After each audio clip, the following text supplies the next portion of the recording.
You open your refrigerator in February.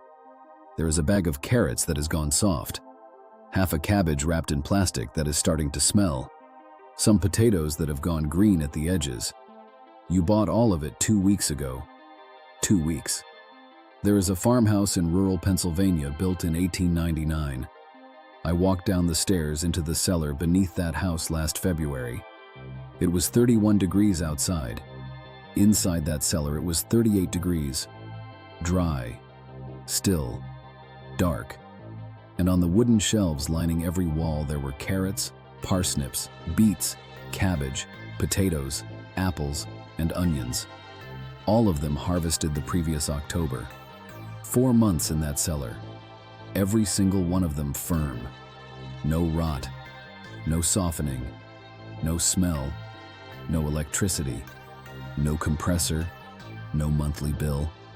Just a hole in the ground, $6 of lumber, and the same temperature the earth has been holding 4 feet below the surface since before anyone built a house on top of it. I am going to show you exactly how it works. I am going to show you the entry from a 1948 USDA Homestead Preservation Manual published by the Pennsylvania State Extension Service that documented root cellar construction in over 60,000 rural homes across 14 states. And I'm going to show you why the American refrigerator industry, which generates over $30 billion every year, quietly worked to remove root cellar construction from every home building guide written after 1956.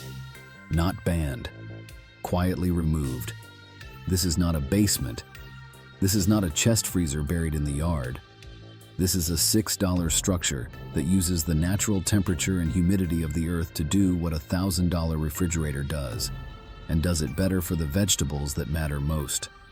The first time I walked into that cellar near Lancaster, Pennsylvania, I expected it to smell like rot.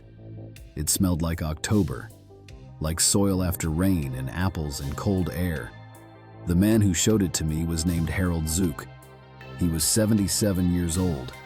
He said his grandmother had built the original cellar in 1899 and that his family had not lost a winter's worth of vegetables in 125 years.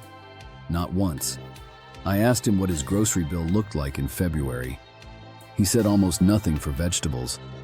Everything on those shelves came from his garden. Planted in May, harvested in October, eaten through March. No electricity, no refrigerant, no service contract. The American refrigerator industry quietly removed root cellar construction from mainstream home building guides between 1954 and 1958. That timing is not an accident. 1956 was the year that electric refrigerators became standard equipment in new American home construction for the first time. A root cellar that keeps vegetables fresh for 8 months with no electricity is not something that a $30 billion appliance industry has any incentive to keep in front of you. Here is what the physics actually looks like. Most vegetables do not want refrigerator temperature. A standard refrigerator runs between 35 and 38 degrees Fahrenheit.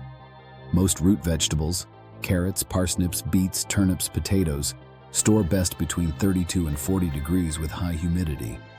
Your refrigerator is close, but the humidity is wrong. A refrigerator pulls moisture out of the air to prevent condensation on its surfaces. That same process desiccates your vegetables. The bag of carrots that went soft in 2 weeks went soft because the refrigerator dried them out from the inside. Think of it like this. Your refrigerator is a cold, dry box. A root cellar is a cold, humid cave. Vegetables evolved in the ground. They store best in conditions that approximate where they came from. The earth 4 feet below the surface stays between 32 and 40 degrees year-round and maintains natural humidity from the surrounding soil. A root cellar is simply a structure that captures and holds those conditions. I found the full construction method in the 1948 Pennsylvania State Extension Service Manual. Page 7 describes what the manual calls the corner cellar system. Here is the parts list. 6 untreated wooden pallets, available free from any hardware store, garden center, or warehouse that receives deliveries. 4 concrete blocks, $2 at any hardware store. 1 sheet of exterior plywood for the lid, $4. That is your $6 investment. Here is the method. Choose the north-facing corner of your basement or the north side of your house against the foundation. Stack 2 concrete blocks flat on the floor in the corner to raise the structure off the concrete and allow air circulation beneath. Stand 3 pallets on edge to form 3 walls of a box in the corner, using the existing foundation walls as the 4th and 5th sides. The pallets allow air circulation while blocking direct light. Stack your root vegetables directly on the pallet floor in the corner. No bins, no bags, no plastic. Carrots and parsnips buried in slightly damp sand in a wooden box, placed inside the pallet structure. Potatoes in paper bags, never plastic.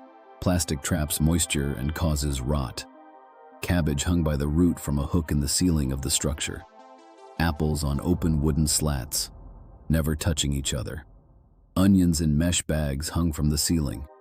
Lay the plywood sheet across the top of the pallet structure to hold the cold and dark inside. That is the entire system. The 1948 manual documented the results in 60,000 homes across 14 states. Average storage life for root vegetables in a properly constructed corner cellar, 6 to 8 months with less than 5% loss. Harold Zook's family has been running at less than 3% loss for 125 years. Now here's the part most people miss, and it extends the system through summer as well. A clay pot cooler inside the corner cellar. An unglazed clay pot placed inside a larger unglazed clay pot with wet sand packed between them creates a cooling effect through evaporation that drops the interior temperature of the inner pot an additional 10 to 15 degrees below the ambient cellar temperature. In summer, when the cellar warms to 55 degrees, the clay pot cooler inside it maintains 40 degrees.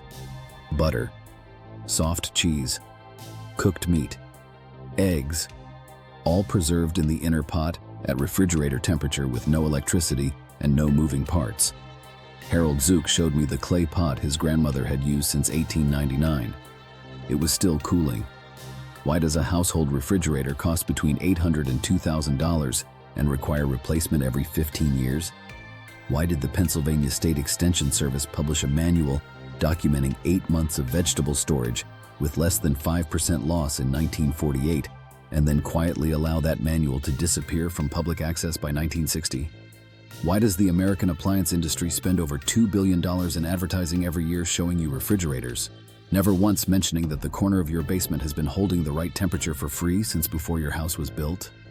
You already know the answer. The root cellar did not fail. It was not replaced by something better.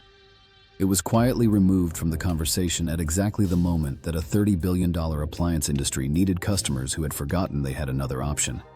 Harold Zook's grandmother built that cellar in 1899. Harold has never bought a refrigerator for vegetables. His son will not either.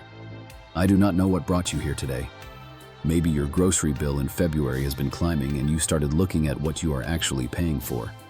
Maybe you have a basement corner that is sitting empty and you started wondering if there was a different way to use it. Maybe someone in your family used to have a root cellar and you half remembered it and started searching. Maybe you are building the kind of household that stores its own food instead of depending on a supply chain to stay fed through winter. It does not matter which one. $6 of lumber, a corner of your basement, and the same cold, humid earth that has been storing vegetables perfectly since before anyone thought to charge you for the privilege. Now you know how to use it. Now you know. See you next time. Next video. I am going to show you the one material every farmhouse kept beside the stove that replaces every cleaning product under your sink, preserves food, treats wounds, and kills mold on contact. It costs $3 a gallon, and the cleaning products industry has been quietly keeping it off your shopping list for 60 years. See you then.